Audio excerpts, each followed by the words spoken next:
खास तौर पे विशेष तौर पे जो सड़क हादसे में जिंदगी है उनके परिजनों से मुलाकात करने और संवेदना प्रकट करने आज हम लोग पहुंचे हैं और परिजनों से भी मुलाकात हुई है। 3 लोगों की जिसमें मृत्यु हुई है, एक बेहद गंभीर रूप से घायल है, पटना में शायद एडमिट है।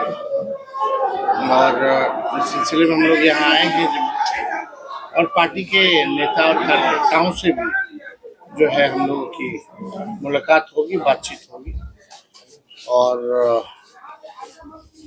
ज्यादा कुछ तो नहीं। आगे का क्या रूपरेखा होगा जमुई को लेकर के, इस पे भी विचार हम लोग करेंगे।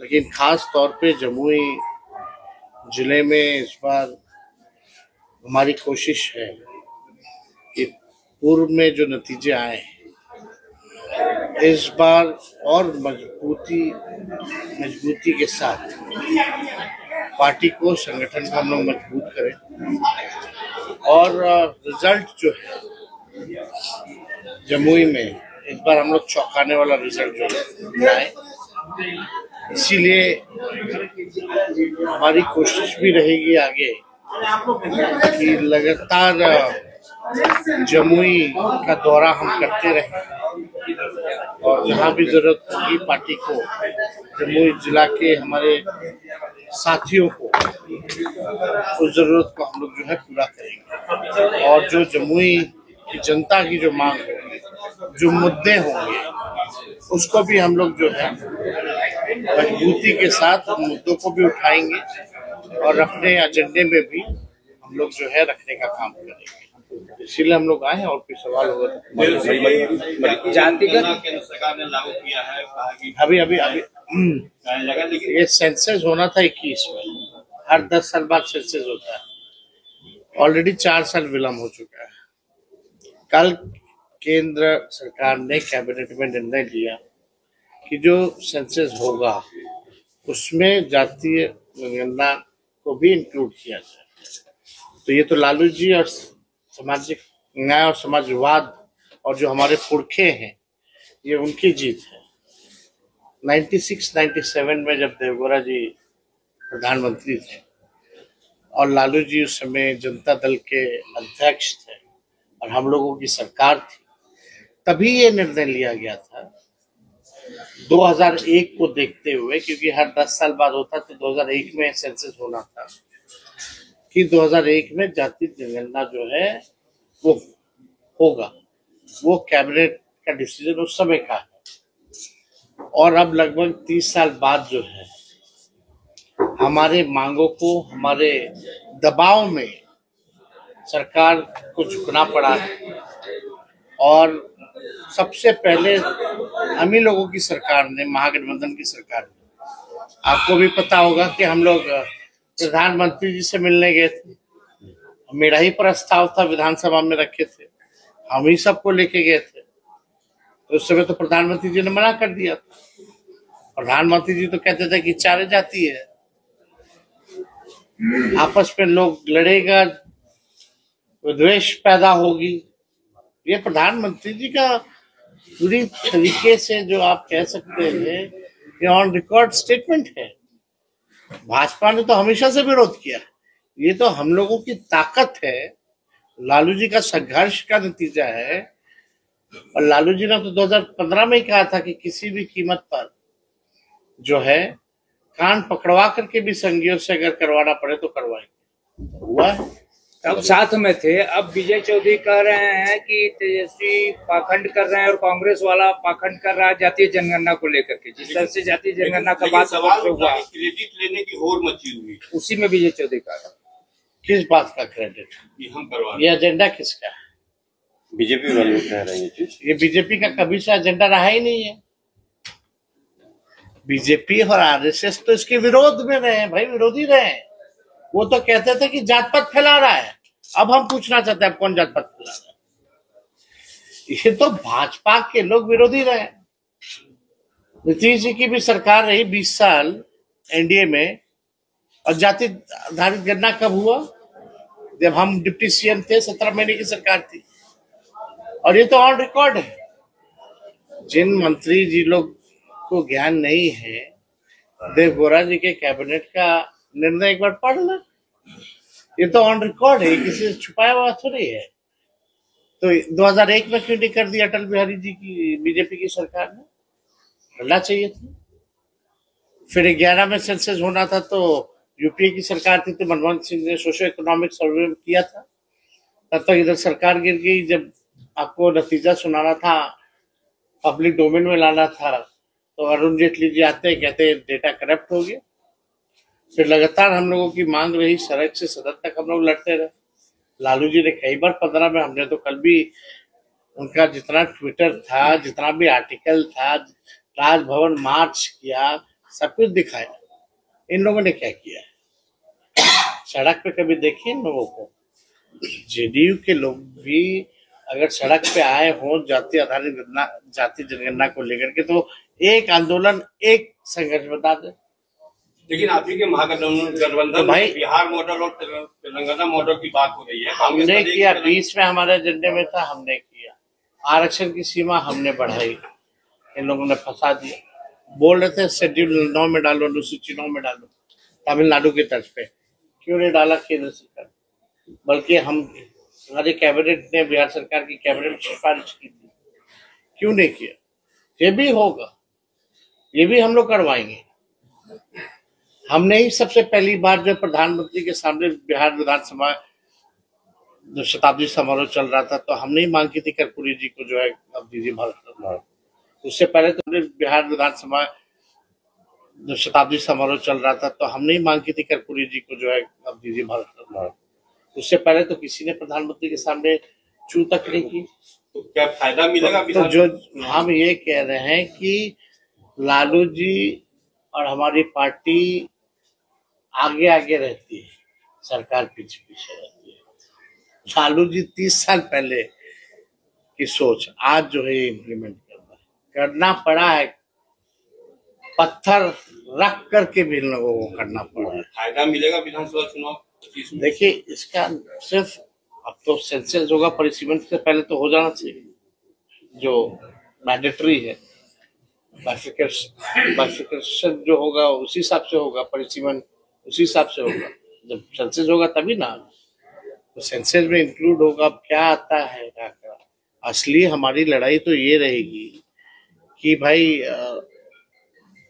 जिस हिसाब से दलित भाइयों का, आदिवासी भाइयों का सीटें आरक्षित है विधानसभा के चुनाव में और लोकसभा के चुनाव में, जब तक पिछड़े अति पिछड़े समाज का भी आरक्षित नहीं होता पार्लियामेंट के चुनाव में और विधानसभाओं के चुनाव में, ये लड़ाई अब हम लोग शुरू करने जा रहे हैं और ये करना पड़ेगा। नतीजे आए हैं तो उसके अनुरूप बजट जो है, आंकड़ों के हिसाब से बजट बनना चाहिए। जो गरीबी रेखा के नीचे है, जो भूमिहीन है, जिनका मजदूरी जो लोग करते हैं, नाला साफ करते हैं, उनके लिए योजना लानी होगी सरकार को, तब जाके ये सफल है। नहीं तो आप डेटा कलेक्ट कर लीजिए, डेटा को आप डस्टबिन में फेंक दीजिए, तो उसका क्या मान्य है? इसी आधार पे ना हम लोगों ने, जब जाति आधारित गणना बिहार में हुआ, तो हम लोगों ने आरक्षण बढ़ाया और जो भूमिहीन है उसके लिए हम लोग चाहते थे कि भाई जो गरीबी रेखा के नीचे जो 94 लाख परिवार है, उनको जो है 2 लाख रुपए का सहयोग हम लोग, भूमिहीन को पैसा दे, घर बनाने के लिए पैसा दे, ये योजना था। अब कहाँ उस पर कोई इम्प्लीमेंटेशन हो रहा है? अब सरकार को क्यों नहीं चिंता है? नीतीश जी को चिंता नहीं है? जब महागठबंधन की सरकार ने 65% आरक्षण बढ़ाया था, ये भाजपा के लोग रुकवा दिए। इसीलिए ना हम लोग मांग कर सूची 9 में डालने के लिए। तो इन लोग तो कुछ भी कहे करे, इन लोगों को कोई मतलब तो है नहीं। चुनाव नजदीक है, करते हैं ना सर, मोदी जी के फैसला का समर्थन करते हैं। फैसला हमारा, एजेंडा हमारा। उन्होंने करेजा पे पत्थर रख करके करना पड़ा। लालू जी ने कान पकड़वा करके संघियों को कराया। फैसला क्या है?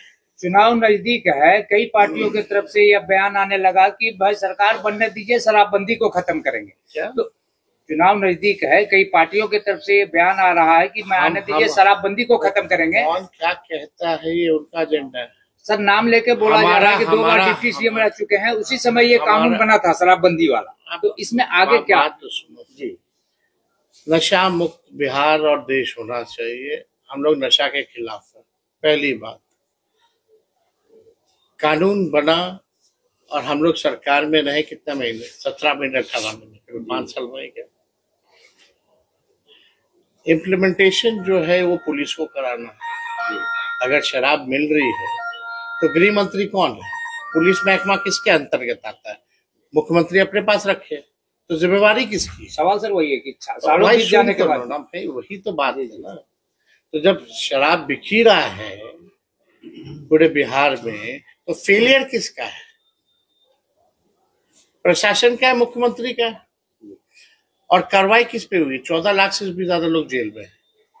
कार्रवाई किस पे हुई है? 9 लाख से भी ज्यादा मुकदमा है। कहाँ कोर्ट में समय है? और भी महत्वपूर्ण विषय है, कोर्ट के पास बिजनेस है, जेल में जगह नहीं, तो जिम्मेदार कौन है? और फिर भी शराब मिल रहा है।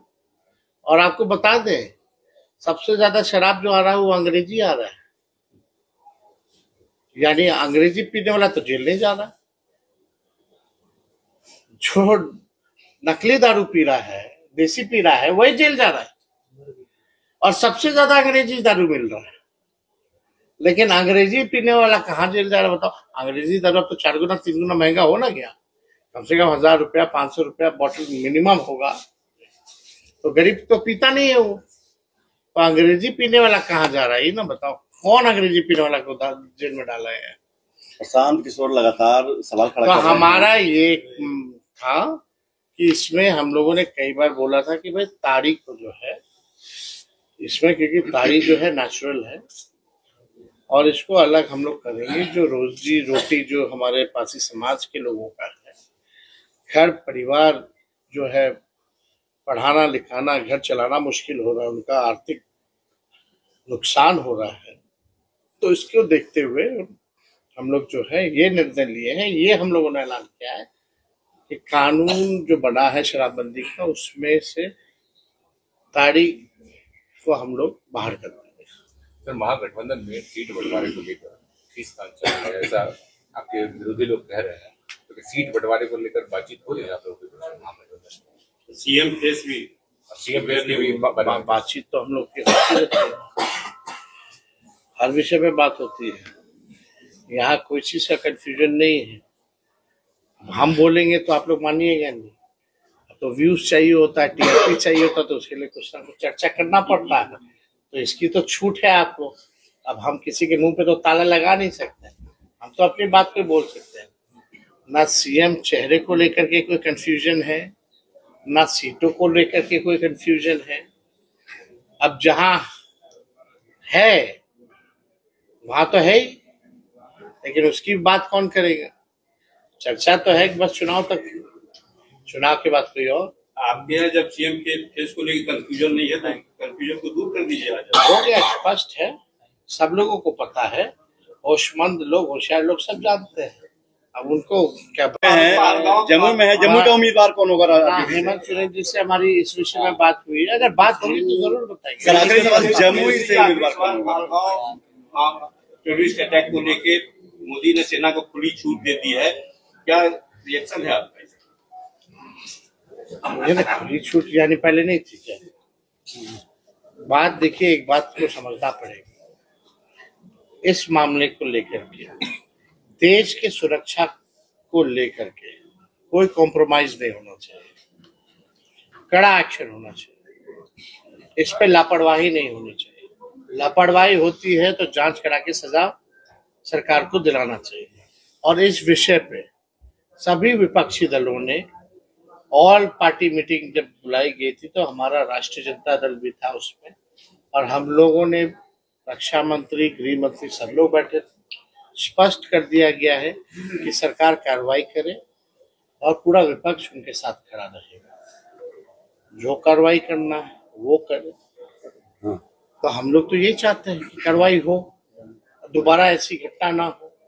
ये पहली बार ऐसा दर्दनाक हादसा हुआ है, आतंकवादियों ने पहली बार पर्यटकों पर अटैक किया। ये ऐसा पहले कश्मीर में नहीं हुआ है। तो आप देखिए वो ऑलरेडी हाई सिक्योरिटी जोन में था, इतने हजारों टूरिस्ट जाते थे, ऑलरेडी सिक्योरिटी। तो उस दिन क्यों नहीं था सिक्योरिटी? कहाँ कोलैप्स? देश तो जवाब मांगता चाहता है ना। जिनकी मृत्यु हुई है उनका परिवार तो न्याय चाहता है, वो तो जवाब देश देखना चाहता है। तो इसमें तो भाई हम लोग क्या कर सकते हैं? हम लोग तो पीड़ित परिवार के प्रति हमारी संवेदना है और हम लोगों को दुख है इस बात का कि ये हादसा हुआ है और सरकार को कार्रवाई करनी है और हम लोग इसमें कोई राजनीति नहीं करना चाहते, इसमें खुली छूट है। अपोजिशन लेकिन ये भी सवाल उठा रहा है कि 24 आतंकवादी हमले हुए और वो 24 आतंकवादी हमले बीजेपी के रूलिंग। हम सर जम्मू में है, जम्मू में किसका, जम्मू से कौन उम्मीदवार होंगे आरजेडी से? आप जम्मू में पहुंचे, आप प्रस्ताव दीजिए, आप पे भी विचार किया जाएगा। एक सवाल, जन सुराज के का कहना है कि इस बार त्रिकोणीय मुकाबला होगा।